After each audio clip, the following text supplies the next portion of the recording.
Issue, বুঝেছেন? এটা নিয়ে ধরি, ওই যে কুদ্দুস বয়াতি আছে না, ওরা একটা চমৎকার গান আছে কালে, কোনটা ছেড়ে কোনটারে ধরি, শুনেছেন? শোনেন নাই? আরে এডিটর সাহেব, এনে শুনে দেন না, এরপরে তো বাম্বু চলবে বরাবর, এনা সবাই এনার্জি নিয়ে আনি, তাই না? শোনেন।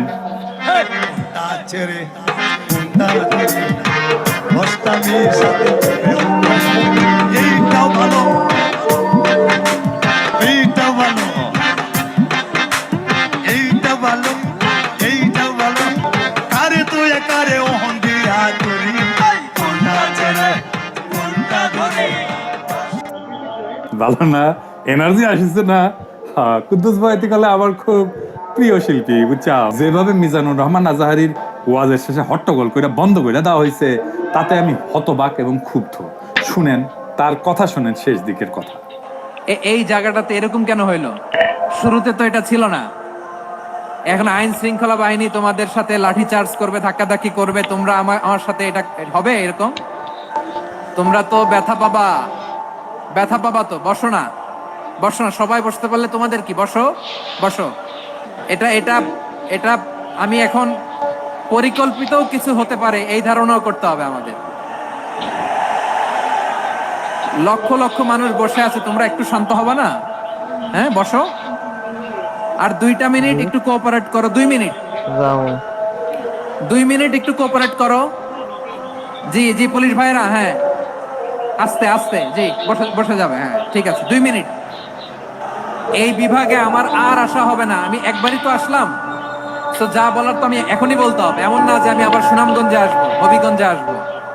খুবই গুরুত্বপূর্ণ কয়েকটা কথা আমি রাখবো তোমাদের সামনে। বসো, শেষ করে দিব, এই তো আর 10 মিনিট সময় আছে আমার হাতে। বসো। মাশাআল্লাহ, এই ঠিক আছে। আমি কলে এখানে এক বিশাল ষড়যন্ত্রের গন্ধ পাইতেছি। ঘটনা ছোট, রাজনৈতিক গুরুত্ব অপরিসীম। আজারি সাহেব নিজেই কইছে যে সামান্য জায়গাটা অল্প কিছু লোক এই কাজটা করেছে। শুনেন, পুরো লক্ষ লক্ষ মানুষ, আমি তো দেখতে পাচ্ছি কত লক্ষ লোক হয়েছে একটা জায়গায়, কোনো সমস্যা নাই। এখানে কয়েকশো ছেলে পেলে এই ধাক্কা ধাক্কি, না নিজে শুনতে পারতেছো, না অন্যকে শুনতে দিচ্ছ, না আমাকে বলতে দিচ্ছ। কি করতেছো তোমরা? এগুলো কি করতেছো? আমি আজকে just as a gesture of goodwill, আমি নামটা কইলাম না কে করিছে, কয়া দিমু, কিন্তু কে করিছে এইটা, এই হট্টগোল হয়ে কেন সুষ্ঠুভাবে শেষ করতে পারলেন না তাফসির মাহফিল আজারি সাহেব? কারণ বিএনপি নেতারা প্রকাশ্যে বলেছে মাহফিলে আজারি সাহেব হেস্তনেস্ত শিকার হবে, এটা কইছে বিএনপি নেতা। সত্যি কথা, আমি ব্যানে করছি না। এই যে শুনেন, রহমান আজারি বক্তব্য রাখে, বিএনপির বিপক্ষে এত সাহসে কোথায় পায়? আপনি এই জামাতের পক্ষে কথা বন্ধ করেন, নাহলে দেশের মানুষ যেভাবে আপনার এই যে মাহফিল করে, মাহফিলে কিন্তু আপনি আস্তে আস্তে শিকার হন এই মুসলিম লীগের কারণে।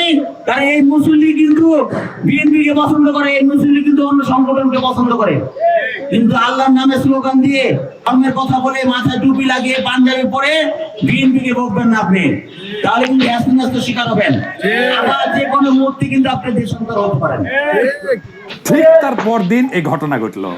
তার আগে তো অনেক নেতা, রিজভী ভাই তার সহকর্মীদের তাতায় রাখছে, এখন আজারির উপর কেন বিএনপি বিলা?